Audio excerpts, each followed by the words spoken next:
Hello and welcome to this episode of Antique Camera Wars. Today we have a really big camera. In fact, to help you understand and appreciate just how large this camera is, here is a Lego person. If you watched my last video, you'll recognise this camera here. Which camera do you think was built first? This one or this one? Before you answer that, there's a couple of things we can look at. The materials on the exterior, maybe the condition, notice the damage here. We could have a look at the back of the camera as well, see if there are any clues. No. Both of these cameras are made by Kodak, so you will notice some similarities. Unfortunately, this camera doesn't give us any clues, so we're going to have to open it up. We're going to put this one out the way and focus on this absolute beast. This camera is very fragile, and I bought it about a year ago. As with the last camera, this one has a serial number on this silver foot, and the number is 5545. Just look at that. Isn't that amazing? This really is an amazing camera. A couple of quick things before we open it up properly. We have our controller for the shutter speed,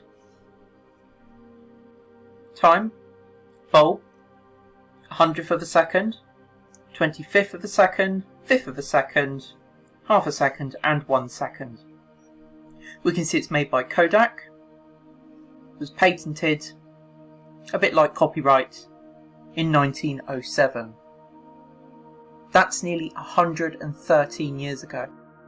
Or if you're watching this after tomorrow, that's over 113 years ago. Some other things I can notice. This was made by the Eastman Kodak Company in Rochester, New York, USA. So this camera has come from America, making it an export. There are two tabs that I push together. These allow me to extend the bellows and set the camera up ready to take photos. I'll show you that again. So the bellows are compressed, the camera is ready to be stored, and we can extend them. Before we continue, I'd just like to show you these two things. Can you guess what this is? It's a small glass circle and it has a bubble.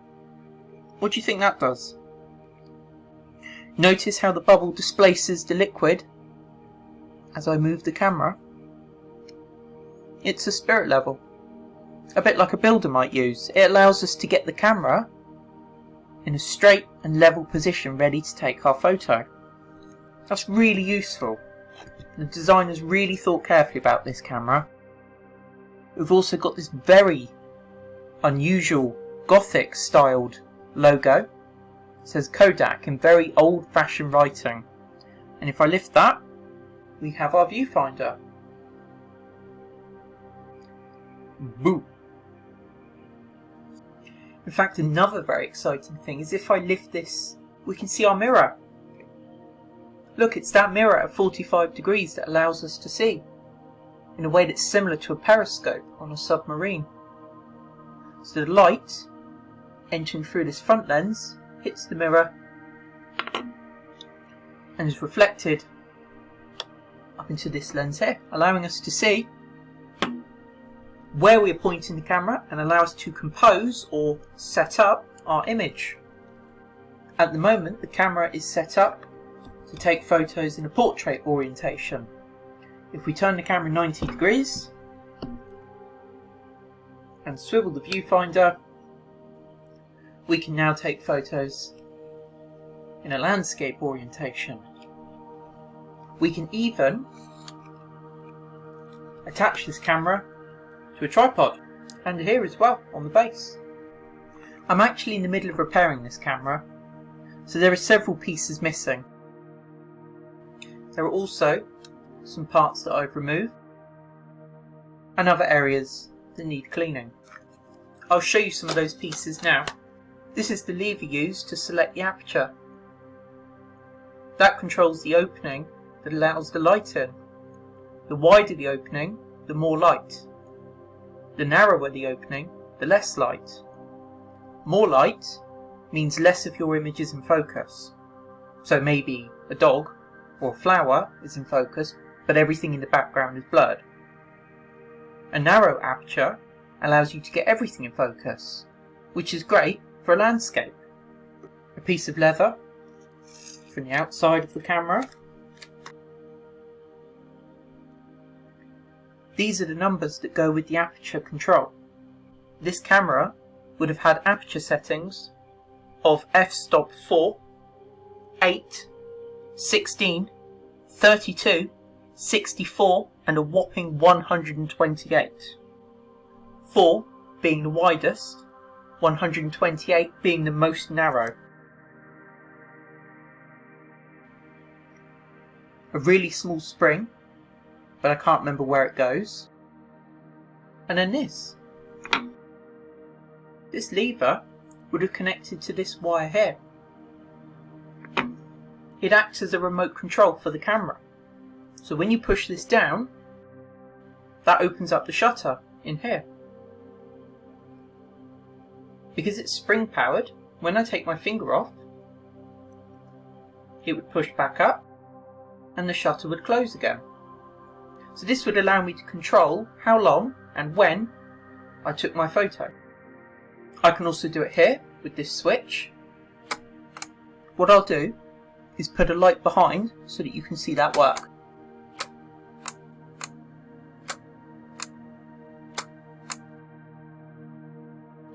At the end, I'll show you some images of what it looks like inside the lens mechanism. The last thing we're going to do with this camera is open it up from the back. We can also have a small red viewing window for allowing us to read the symbols or numbers on the back of the film. That tells you how many photos you've taken and how many photos you have left. Remember, because you're using film, you can only take a limited number of photos. If I pull these two tabs in, I can carefully remove the back.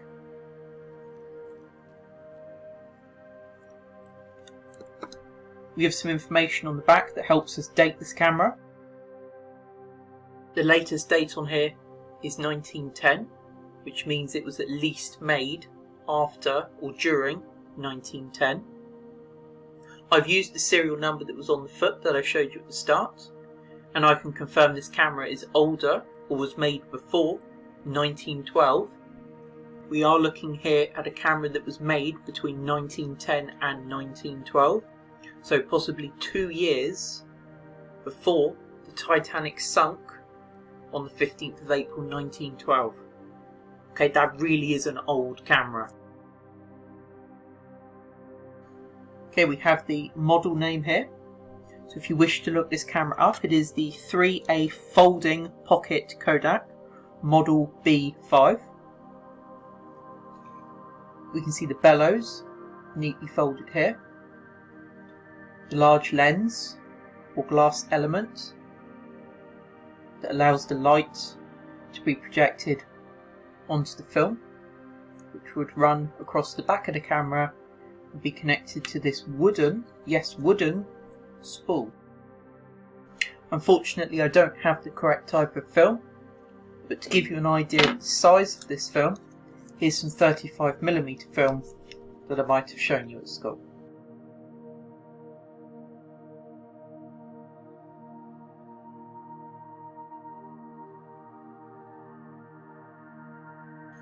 There are a couple of other tricks we can do with this camera.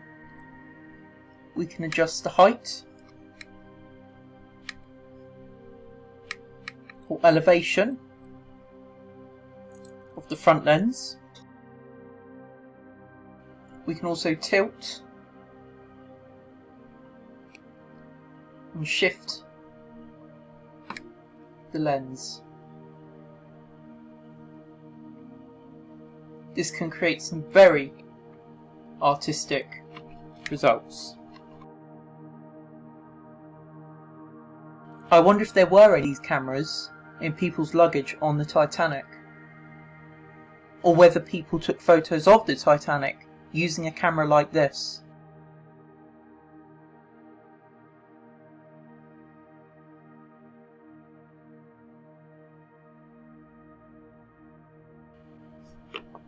Thanks for watching. I'll see you in the next video. Mr. Solomon, welcome to his class. Today you're going to learn some photography, not economic geography. Take a seat.